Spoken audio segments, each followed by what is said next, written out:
எங்கள் ஆனுவல் ஃபங்க்ஷனுக்கு தான் நான் ட்ரெயினில் கிளம்பி போயிட்டுருக்கிறேன். ஃபங்க்ஷனுக்கு போயாச்சு. தமிழ் தாய் வாழ்த்து வந்து பாடினாங்க. எல்லாமே அழகாக க்ரீன் கலர் சாரியில் வந்திருந்தாங்க. பசுமைக்காக இந்த தடவை வந்து க்ரீன் கலர் பசுமையை காப்பாற்றணும் அப்படின்றதுக்காக. அதுக்கப்புறம் தொகுத்து வழங்குறவங்களாம் வந்தாங்க. மேம் பார்த்துட்டு எல்லாத்துக்கும் நியூ இயர் வாழ்த்தெல்லாம் சொல்லுங்கள், ஹாப்பி நியூ இயர் சொல்லுங்கள், பக்கத்தில் இருக்கவங்களாம் கை கொடுத்துக்கோங்க அப்படின்னாங்க. எல்லாமே வந்து கை கொடுத்துக்கிட்டாங்க. ரொம்ப சந்தோஷமாக இருந்தது. எல்லாம் புதுசாக பக்கத்தில் உட்காந்துருக்கவங்களாம் நீங்கள்லாம் அறிமுகமாகிக்கோங்க அப்படின்னாங்க.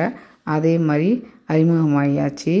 அப்புறம் டான்ஸ் வந்து ஆரம்பித்தாங்க. கிளாசிக்கல் டான்ஸு பார்த்தா ரொம்ப கிளாசிக்கல் வெஸ்டர்ன் எல்லாமே ஆடினாங்க. எல்லாம் ஆடினவங்க எல்லாமே சூப்பராக நல்லா அழகாக ஆடினாங்க. எல்லாமே எங்கள் குரூப்பில் உள்ளவங்க தான். இவங்க தான் ஆடணும், அவங்க தான் ஆடணும் அப்படின்லாம் வந்து ரூல்ஸ் எல்லாம் கிடையாது. யார் வேணாலுமே டான்ஸ் ஆடலாம். ஒரு குரூப்பாக அரேஞ்ச் பண்ணிவிட்டு அப்புறம் சாரும் எப்பயும் மேடைக்கு வந்து சீனியர் வாங்க, ஜூனியர் வாங்க அப்படின்னு ஒவ்வொருத்தவங்களாம் கூப்பிட்டு எல்லாத்தையும் சார் வந்து ஆட வச்சு தான் அனுப்புவார். யாரையும் ஆடாமல் வந்து விட மாட்டார். நான் ஆடவே மாட்டேன், ரொம்ப கூச்சமாக இருக்கும். என்னையே சார் வந்து ஆட வச்சுட்டாங்க. இங்கே பாருங்கள் அந்த மேடத்தோட தனித்திறமை. எங்கள் தொழிலுக்கு டிஜிட்டல் மார்க்கெட்டிங் ரொம்ப தேவை அப்படின்னு டிஜிட்டல் மார்க்கெட்டிங்கை பற்றியும் விளக்கம் கொடுத்தாங்க.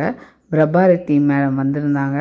அவங்கள வந்து ஜூனியர் இப்போ புதுசாக வந்தவங்களாம் உங்கள் வாழ்க்கை வரலாறு கொஞ்சம் சொல்லுங்கள், நல்லாயிருக்குன்னாங்க. அவங்களும் சொன்னாங்க அவங்க இவ்வளோ கஷ்டப்பட்டு மேலே வந்திருப்பாங்க அப்படின்னு எனக்கு தெரியாது.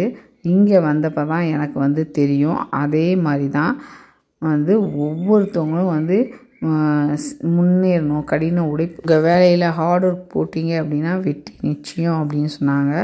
ஃப்ரெண்டுங்கள்லாம் வந்து உட்காந்துட்டு அவங்க பேச்சு வந்து ரொம்ப ரசித்து எல்லாமே வந்து கேட்டாங்க. எங்களுக்கு ஒரு மோட்டிவாக இருந்துச்சு.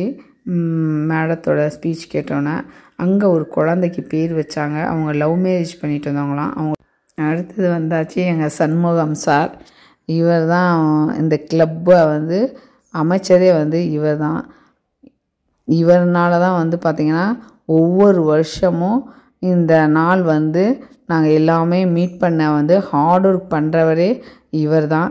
இவருக்கு ரொம்ப நன்றி சொல்லணும். இவருக்கு வந்து பாடவும் ரொம்ப பிடிக்கும். வருஷம் எப்பயுமே நல்லா எங்கள் சார் வந்து பாடுவார். பாடிட்டு நான் எப்படி பாடினேன், நல்லா இருக்கா அப்படின்னு கேட்பார். பாட்டு போட்டு விட்டாங்க, ஒரு குத்து சாங்கு. சும்மா உட்காந்தவங்க எல்லாம் எந்திரிச்சு ஆட ஆரம்பிச்சிட்டாங்க. எப்பயுமே சார் தான் ஆடுங்க ஆடுங்கன்னு. இந்த தடவை அவங்களே ஆரம்பித்தோன்னே ஸ்டேஜ்லேருந்து சாரே ஆச்சரியத்தோட சாரே பார்த்தாரு. கொஞ்சம் நேரம் அப்படியே நின்று பார்த்துக்கிட்டே இருந்தார். அவருக்கே சிரிப்பு வந்துருச்சு. அவர் நினச்சி கூட பார்க்கல இது மாதிரி உற்சாகமாக இருந்தோம்.